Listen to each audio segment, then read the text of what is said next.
Welcome to the stage, my friend and yours, Steve Davies.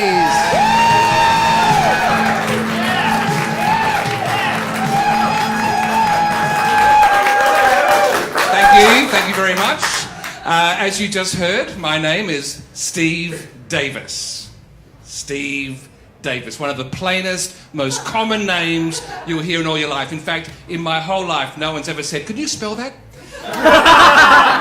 And that's the upside of a common name. Of course, there is a downside.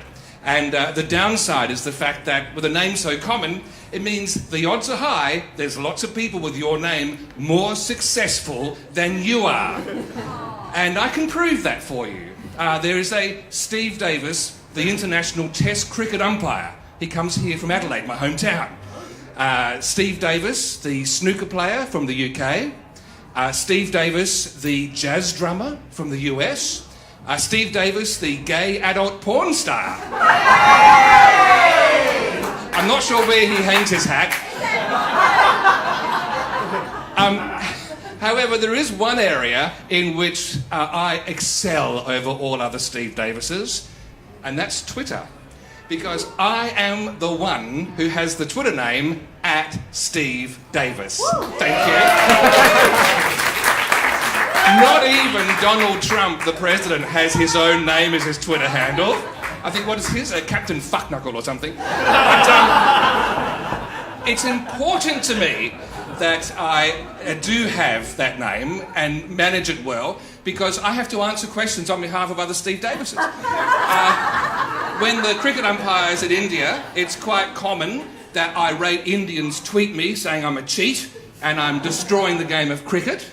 But my most fun interaction was when a journalist from the UK tweeted me one night. He said, "Hey Steve Davis, I'm doing a feature on snooker. You've been playing it for years. Why do you keep doing it?" That is lazy journalism, by the way. So I tweeted back, "Hey Tom, thanks for the question. The reason I'm still playing snooker is there's nothing I love more than bending over a pool table and sinking the pink."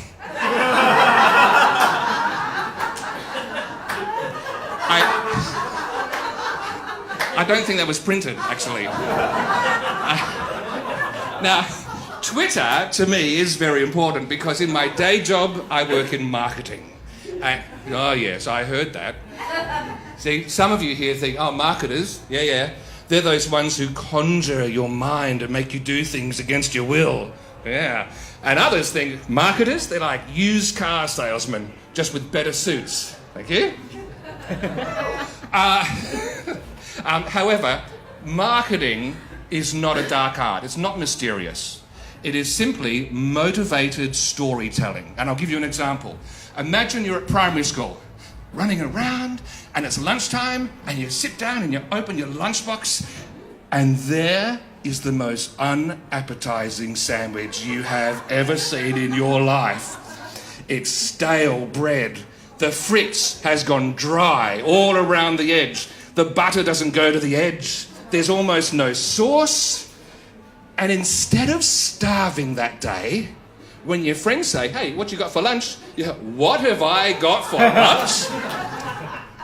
Mum has done it this time. It's amazing. This is her special sandwich with heirloom fritz. And it's got bread dried in the sun, hand-spread butter, and just a hint of sauce so as not to put the gourmet flavours out of balance. And if you're really good, they'll swap their lunch with yours. And if you're super good, they'll pay you for it. And that, girls and boys, is how McDonald's began. Anyway, I have been in marketing a long time, about 20 years now, and I always keep my eye open for what might be next. And I had some inspiration the other night. I went out to a restaurant, a Nepalese restaurant. Anyone here been to a Nepalese restaurant? Yeah, amazing experience. I hadn't been there before. I sat down and I ordered the chicken balls, and I wasn't feeling that hungry. And when they came out, you know how steak often comes out and it's got a steak knife next to it? These have these weird little tongs with blunt serrated edges. And I thought, what the heck do I do with them? And I didn't ask because I was in a restaurant. And we all know the rule. When you're in a restaurant, everybody pretends they know exactly what they're meant to be doing. And so I just struggled through the meal with these blunt things, trying to cut my balls, as you do, and trying to eat my balls with them, as you do.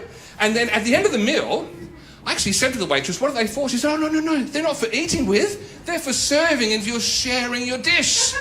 And I saw a little smile, and then when she went to the kitchen, I heard laughter. And that's when it hit me. How far could you push people in a restaurant? And so my next thing is I'm going to run a restaurant. And I'm going to have a special challenge in the kitchen to see who can come up with the most absurd pairing of a dish with a utensil. Sir, your soup and your whisk. Thank you.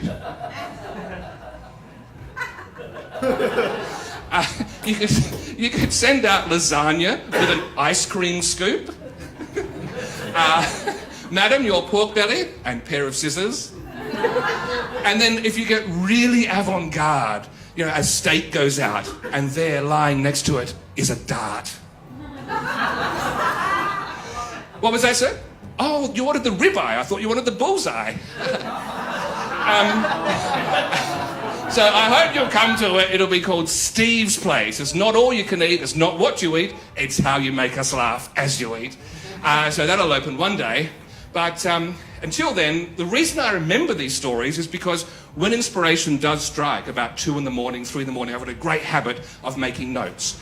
And being a bit of a gadget man, I grab my phone and I make my note on my phone. And I've started using an app by Google. It's called Gboard.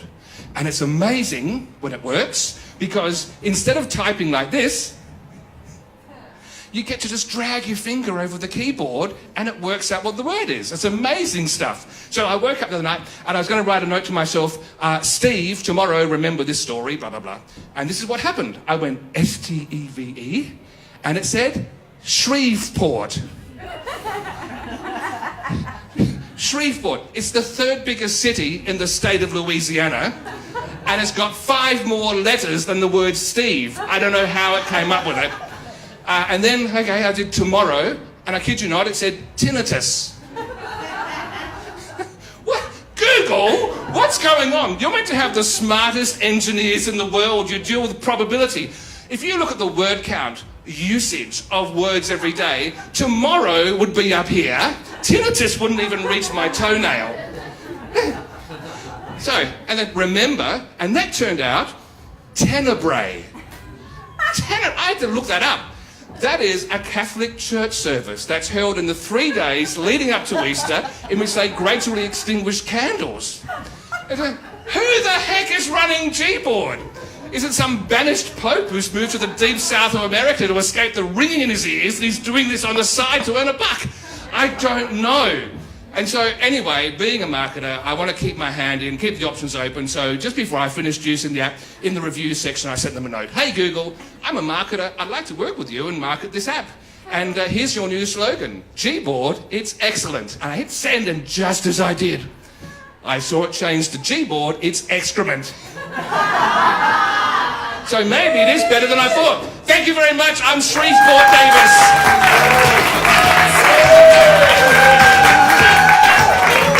Well done, Steve.